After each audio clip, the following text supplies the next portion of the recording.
इस वीडियो में हम सीखने वाले हैं कि कैसे आप एसआईपी कर एक अच्छा इन्वेस्टमेंट कर सकते हो और स्टॉक मार्केट में अगर आप बिगिनर हो तो ये आपके लिए बेस्ट ऑप्शन हो सकता है। लेकिन आगे बढ़ने से पहले अगर आप हमारे चैनल पे न्यू हो तो चैनल को सब्सक्राइब जरूर कर देना, बेल आइकन को प्रेस कर देना, इस वीडियो को सभी के साथ शेयर जरूर कर देना। अब एसआईपी का मतलब होता है सिस्टमैटिक इन्वेस्टमेंट प्लान। आपने एक चीज जरूर देखी होगी कि जब तक हम एक चीज को रिपीट पे नहीं करते, एक सिस्टमैटिक तरीके से नहीं करते तो हमें कभी भी उसका रिटर्न नहीं दिखता। इसी तरीके से होता है सिस्टमैटिक इन्वेस्टमेंट प्लान। जब आप एक रेगुलर अमाउंट को इन्वेस्ट करते रहते हो तो वही आपकी एसआईपी होती है। और एसआईपी का कंसेप्ट समझना काफी ज्यादा आसान है। लोगों ने इसे काफी ज्यादा कॉम्प्लिकेट कर दिया है, लेकिन मैं आपको इसे इजी लैंग्वेज में समझाती हूँ। अगर आप स्टॉक मार्केट में बिगिनर हो और आपको ये नहीं समझने आ रहा कि आपको कौन सा स्टॉक पिक करना चाहिए और कैसे इन्वेस्टमेंट करना चाहिए, तो आप एसआईपी कर सकते हो। एसआईपी भी आप काफी सारी चीजों में कर सकते हो, जैसे कि म्यूचुअल फंड्स हो गया, इंडेक्स फंड हो गया, उसके बाद आप स्टॉक में भी कर सकते हो, ईटीएफ में भी कर सकते हो। सबसे पहले यही समझ लेते हैं इंडेक्स फंड क्या होता है। इंडेक्स फंड यानी जो आपने एनएससी और बीएसई तो सुना ही होगा, जो स्टॉक एक्सचेंज है इंडिया के। एनएससी यानी नेशनल स्टॉक एक्सचेंज और बीएसई यानी बॉम्बे स्टॉक एक्सचेंज। अब दोनों ही एक्सचेंज में टॉप कंपनीज होती हैं जिसको मिलाकर एक फंड बना दिया जाता है। जैसे कि अगर मैं नेशनल स्टॉक एक्सचेंज की बात करूं एनएससी की, तो उसकी जो टॉप 50 कंपनीज हैं उसको बोलते हैं निफ्टी 50। उनका इंडेक्स फंड है निफ्टी 50। और अगर बात की जाए नेक्स्ट बॉम्बे स्टॉक एक्सचेंज की, तो उनका जो इंडेक्स फंड है वो है सेंसेक्स 30। अब उन्होंने टॉप 30 कंपनीज ली हुई हैं और एनएससी ने ली हुई है टॉप 50 कंपनीज। इसी तरीके से ये तो इंडिया की हमने बात कर ली। यूएस की अगर मैं बात करूं तो वहां पर होता है नेस्डेक।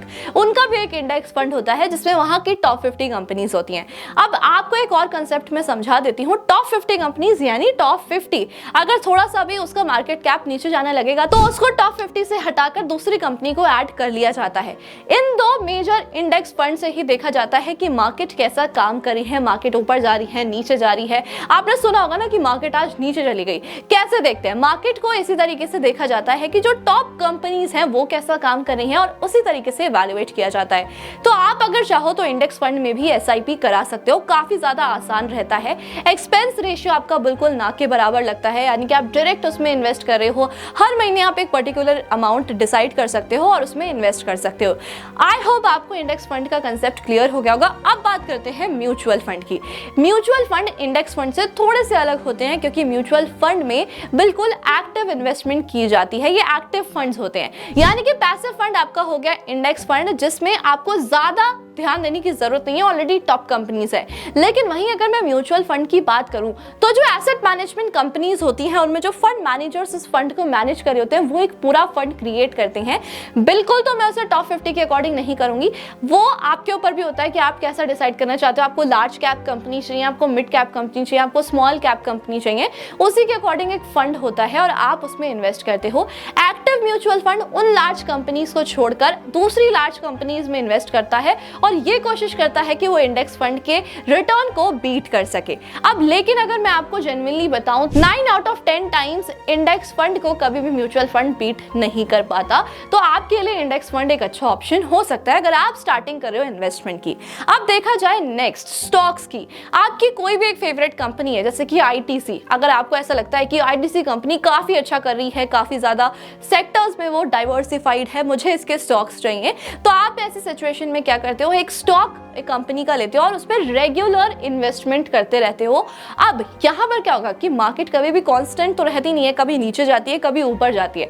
हमेशा एसआईपी लॉन्ग टर्म के लिए किया जाता है। कभी भी आप इसको एज एन ट्रेडिंग नहीं कर सकते, आपको हमेशा इन्वेस्टमेंट करना होता है एसआईपी से। जब भी आप एसआईपी कराते हो तो आपको एक पावर ऑफ कंपाउंडिंग भी दिखती है।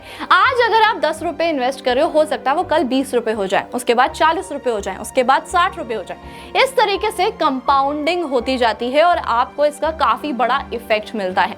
अभी अगर हम इसको 1-1 रुपए से देखेंगे तो आप शायद नहीं समझ पाओगे, लेकिन वहीं अगर मैं इसको एक बड़े अमाउंट से देखूं तो आप इसे बहुत करेक्टली समझ सकते हो। अगर आप एक ऐसे पर्सन हो जो ट्रेडिंग नहीं करना चाहते, ज्यादा रिस्क टॉलरेट नहीं करना चाहते, तो ऐसी सिचुएशन में आपके लिए एसआईपी करवाना बेस्ट होता है। इंडेक्स फंड का हमने कंसेप्ट क्लियर कर लिया। स्टॉक तो नॉर्मल जो कंपनी के आप स्टॉक खरीदते हो उसी तरीके से आपको शेयर्स खरीदने हैं।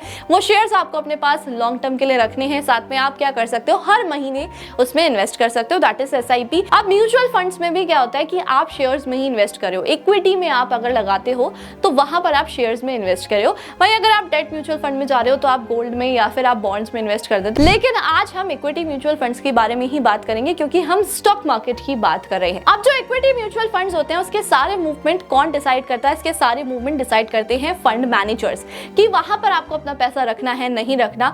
एक अमाउंट को डिवाइड कर दिया जाता है एक परसेंटेज में कि इतना परसेंटेज अमाउंट इस सेक्टर में लगाया जाएगा, इतना परसेंटेज अमाउंट इस सेक्टर में, या फिर कंपनीज को भी डिवाइड कर दिया जाता है, इतना अमाउंट इस कंपनी में, इतना अमाउंट इस कंपनी में।